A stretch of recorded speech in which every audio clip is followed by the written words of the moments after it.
their capacity to manage natural resource development in a sustainable and responsible manner. The CSR strategy promotes internationally recognized CSR performance and reporting guidelines. In October 2011, Canada's Prime Minister, the Right Honourable Stephen Harper, announced the creation of the Canadian International Institute for Extractive Industries and Development. This initiative builds on Canada's leadership in the mining sector to support and strengthen natural resource management capacity in foreign countries, aimed primarily at developing countries. This institute will undertake policy research to identify best practices in extractive sector management in developing countries through a partnership between the Government of Canada, Canada's private sector, and Canadian civil society organizations. These steps illustrate how Canada's commercial partners may benefit from increased economic opportunities and from Canadian knowledge, skills, and experience, which can help them better manage their resources, leading to sustainable economic growth.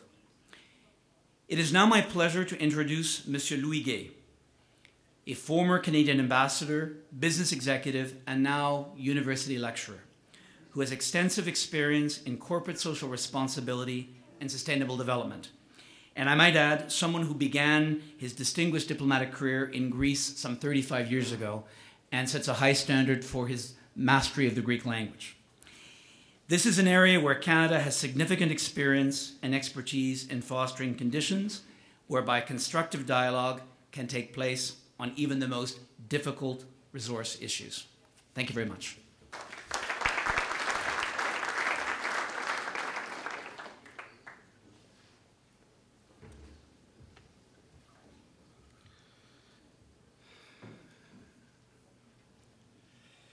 Κυρίες και κύριοι, ladies and gentlemen, με τιμά πολύ η πρόσκληση που μου έγινε από την Τρίτη Διεθνή ημέριδα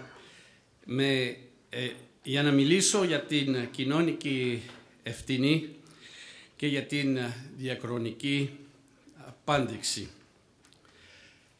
Ευχαριστώ τους διοργάνωτες για την εγκαίρη αντιμετώπιση του θέματος και την πολύ καλή οργάνωση τους. Για εμένα, η επιστροφή στην Ελλάδα είναι σαν ένα γυρισμό στο σπίτι. Ήμουνα 22 χρονών όταν έφτασα για πρώτη φορά εδώ, 10 μήνες περίπου μετά την μεταπολίτευση του Απρίλιου 1975. Δηλαδή 38 χρόνια πριν, σαν υποπρόξενος του Καναδά. Έφυγα το 1977, έχοντας αποκομίσει μαθήματα ζωής, έχοντας απόκτηση πολλούς φίλους βέβαια, υπέροχες ανάμνησεις που κρατήσαν μια ζωή, τουλάχιστον 38 χρόνια, και τέλος, αλλά και το πιο σπουδαίο, μια σουηδική σύζυγο, που μας έδωσε όχι και ένα, όχι και δύο, όχι και τρία, αλλά 5 παιδιά. Όπως πάει, όχι όμως 2 παιδιά και 3 κοριτσάκια, όπως είπανε τότε στα αρχαία. Επιπλέον,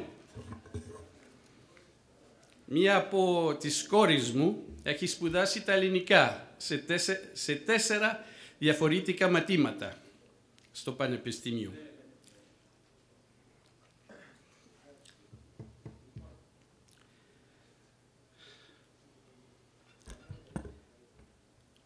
Ένα λεπτό. Μία στιγμή. Greece, I owe you big time.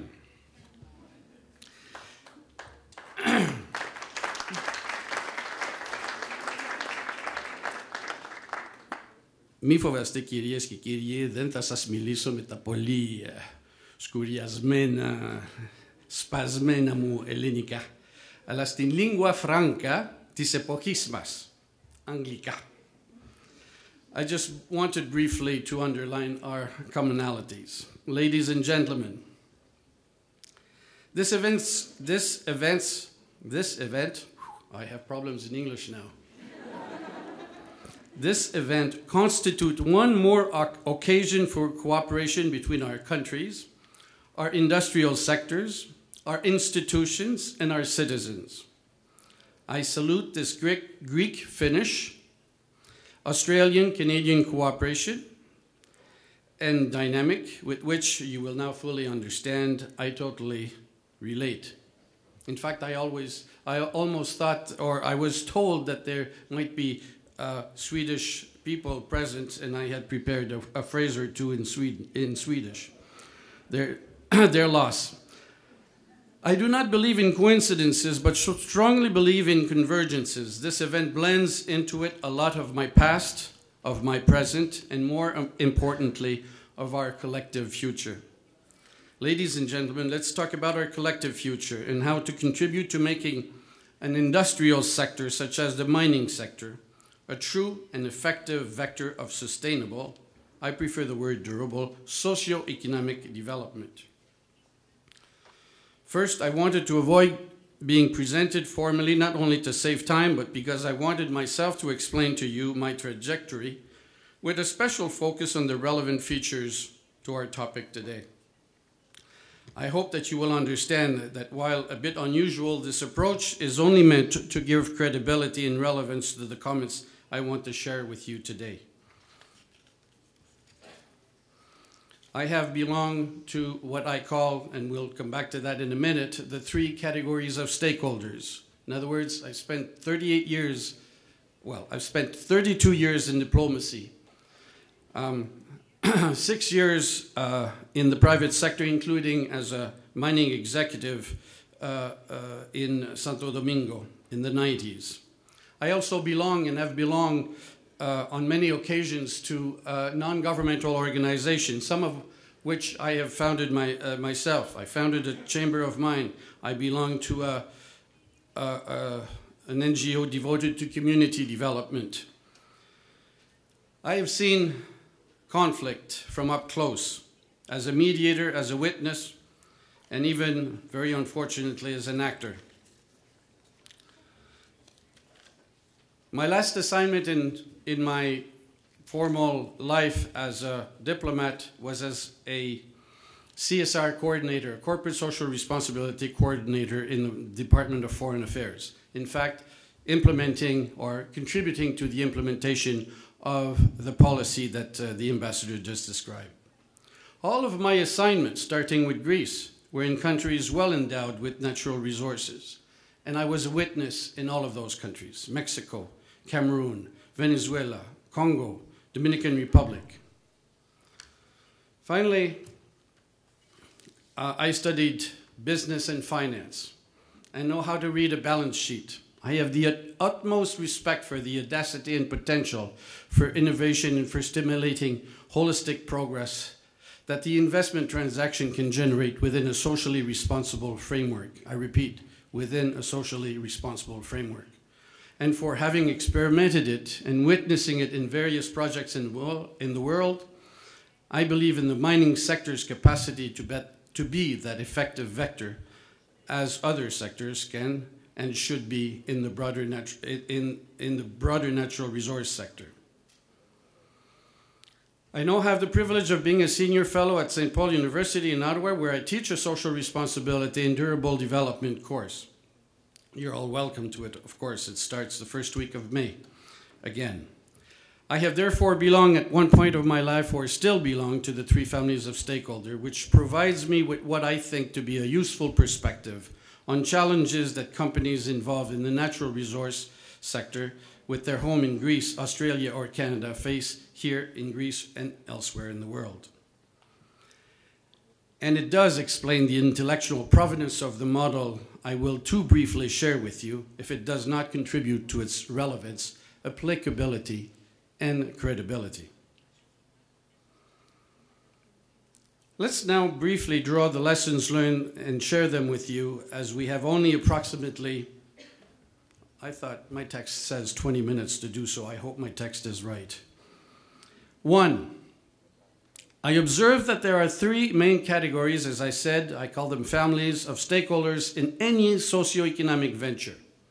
Such categorizations becomes more obvious in large projects, particularly those involving the development of a given natural resources, namely the investors or economic agents, the different levels of government, and finally, the community in its most elastic definition incarnated by civil society. And I welcome the fact that representatives of the three categories of stakeholders are present here today. Again, kudos to the organizers. This is a model meant to be inclusive, not exclusive. So do not feel excluded, as your role or organization is always meant to having a roof under one or the other of these categories. For example, if you were a church representative or a professor, you would be a significant part of the subgroup of civil society, and so on. 2. I have further observed that there is a direct relation between the existence of shared social responsibilities between each category of stakeholder and the successful, durable outcome of a given project.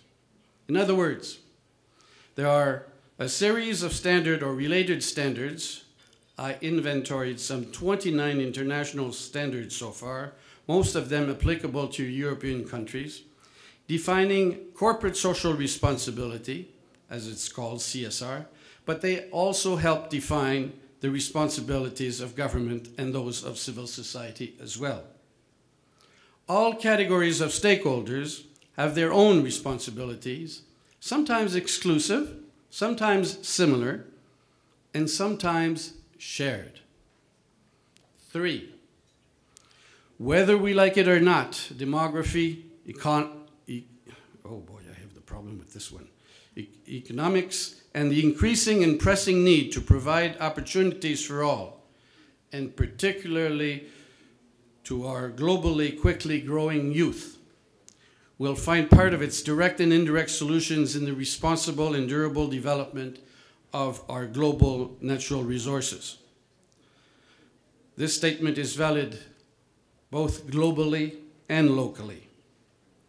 While there will be an unavoidable shift from non-renewable to renewable resources, such shift will not happen overnight, will not be integral, and will not ease the pressure on the long-term demand for many minerals and metals and other natural resources. It is predicted that we will need to produce natural resources in the next generation as much as we did in the whole of the history of the world so far. Even if that were only 1/10 of the truth, it would be a sobering thought and quite a challenge. We cannot fail to see the impact of demographics. Very briefly, a country like Nigeria is nowadays some 160 million souls. In 2050, it will be the third most popular country in the world, almost at 400 million. Egypt, next door, is 80 million, 160 in 2050. We cannot fail to see the impact that such growth will have on Africa, Europe, and on the rest of the world, as well as the need for new sources of natural resources of one kind or another, and the need for resources of one kind or another will be growing proportionally. Consequently, we, the collective we, that is, have to develop adapted growth model as well as local and global tools which will produce the sustainable I need some oil here. It doesn't come out. The sustainable results, as I prefer again calling them, durable results, whether it be in Greece, there in Canada, or there in Nigeria. 4. Pan metron ariston, some of you would say. The Latins translated it with their well-known in medio stat virtus. Others use the truth is in the middle, somewhere. That is what social responsibility entails. Seeking and striving in a dynamic process to reach a point of balance between the sometimes different, diverging, and sometimes converging. Yes, we have, all of those families of stakeholders have sometimes converging interests, complementary and sometimes opposed interests between the different categories of stakeholders. I define social responsibility for the purpose of my model as the permanent quest for a balance between the benefits that correspond to all stakeholders. Ça sto leo sta Hellenica. Ah, ok. À la demande générale, the general demand, diladi, amamu epitreptete, να σας μιλήσω ελληνικά ένα λεπτό. Η κοινωνική ευθύνη είναι η συνεχής ανασυζήτηση μιας ισορροπίας σχετικά με τον κερδός που αναλογεί σε κάθε κατηγορία των ενδιαφερόμενων. 5. What does social responsibility entail specifically, and to whom is it incumbent to be socially responsible? Very simply, social responsibility should be supported by a set of common values. Yes, common. Shared by all the categories of stakeholders, economic agents, different levels of government and civil society, communities, as a prerequisite to generating durable, sustainable outputs and outcomes out of a given project. If a common set of values can be shared, it can constitute a very solid basis and a first step on which to build a dialogue. What common values? Respect and mutual respect. Respect is the most fundamental of all values. If you don't respect your interlocutor, you cannot connect with him. You cannot connect with her. If you don't respect his scope, his vision, his needs, his culture, you will never connect. Respect is the plug. Second, transparency. Trust is the result of those values, and one of the main values that without which trust cannot be achieved is transparency. 3, participatory mechanisms. I call them multi-stakeholder processes. Envisaging any activity around a major project should involve all concerned in a systematic and systemic way. 4, environmental sustainability. I prefer again the word durability because it's more measurable. But environmental durability, we have talked about this all morning, and I think it is, if it is not understood that this is a fundamental value of any Canadian company and of any mining project in which a Canadian company is involved. But again, it requires the vigilance and the involvement of all concerned. I make a difference with the social environment. There again, 5th value is social durability. There are communities which have a dynamic of their own, which have very specific parameters, particularly in Africa and on the Latin American continent. I'm referring to specifically to indigenous communities, but there are no communities without particularities and specificities. So it applies universally as well. 6th value, conflict prevention. Projects should be articulated to take into account, to avoid polarizing situations, robbing Paul to pay Paul. In other words, it has to be equitable, and it has to be enunciated in such a way that conflict prevention elements are built into the project. Finally, the 7th one, it is the permanent acquisition of knowledge and its sharing. These values, of course, apply to all stakeholders, companies, governments, and civil society. Let me give you an example. Governments should become more and more competent at doing what they should be doing, controlling, mobilizing, coordinating, planning. Companies should be at the forefront of any technologies that they can use to mitigate even more the environment, to be more effective, more efficient. Communities should know more about what is going on around them so that they become better, they understand better, and they can identify those synergies that are of benefit to them and to others. 6.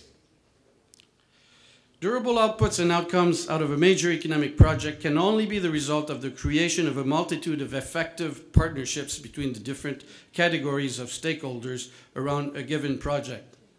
The more, the merrier.